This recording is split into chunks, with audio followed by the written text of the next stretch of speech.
मैं अपने बड़े भाई साहब से आदेश लेकर जाता हूं काशी घाट मेला देखने के लिए।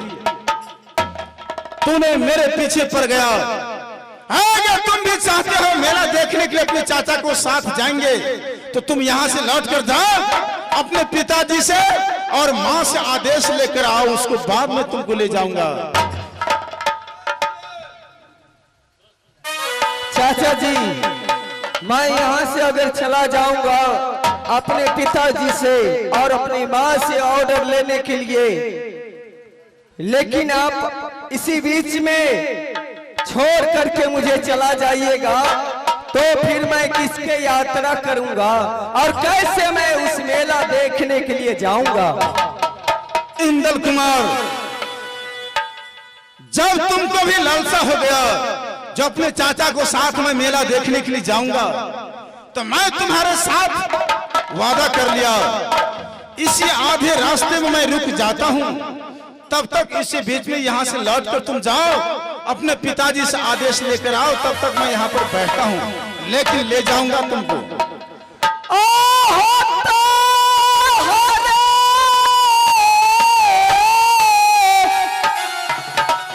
बचन के चाचा हो इंदा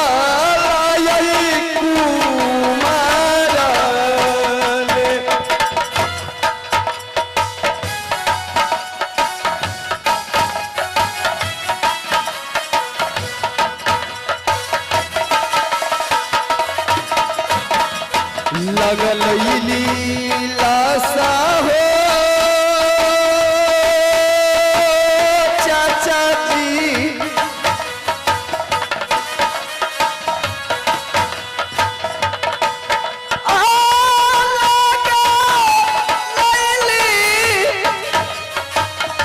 लासा चाचा हो आजू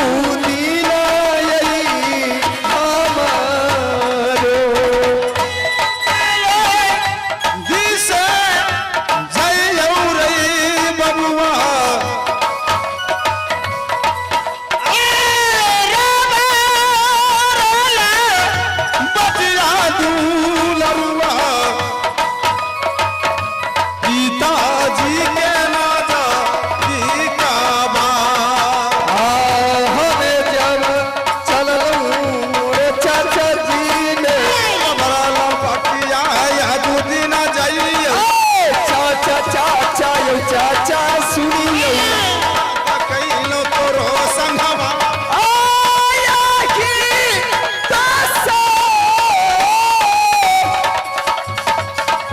मैया भैया हो पीला तो यही वो हदिया।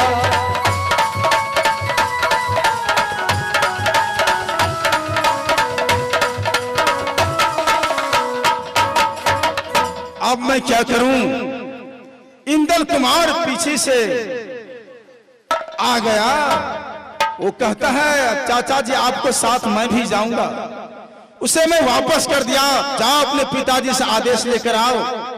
अगर तुमको भी लालसा लग गया तो मेरा भी दावा है, तुमको भी दिल का लालसा मैं पूरा कर दूंगा। आज इस समय इंदल कुमार गया है अपने पिताजी से आदेश लेने के लिए, तब तक इसी आधे रास्ते में कुछ देर आराम कर लेते हैं। अगर उसे आने में विलंब हो जाएंगे, वहां पर चलकर मैं भी देखूंगा जो किस बात का विलंब होता है।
आहो करवैया राम ये रांग महल में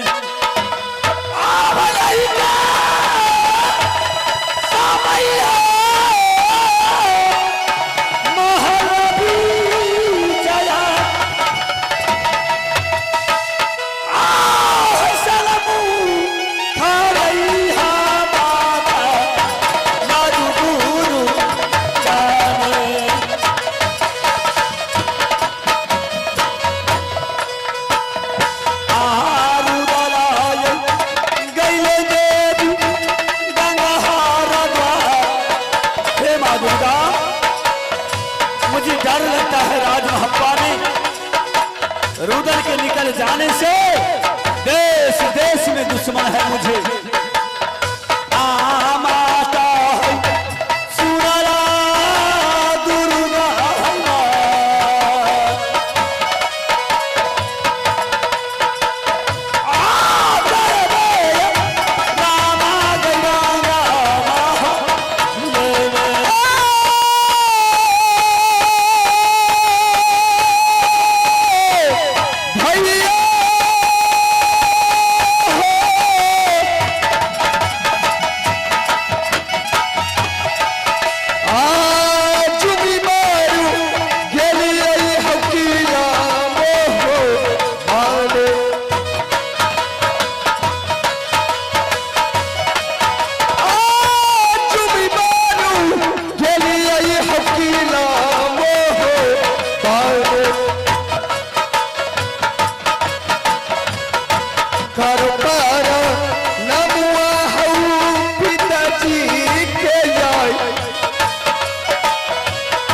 कर पर नमुआ हो पिताजी के आई लेकिन कर पर नमुआ हो या झूठी नमा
भैया सुनियो सभा के श्रीमान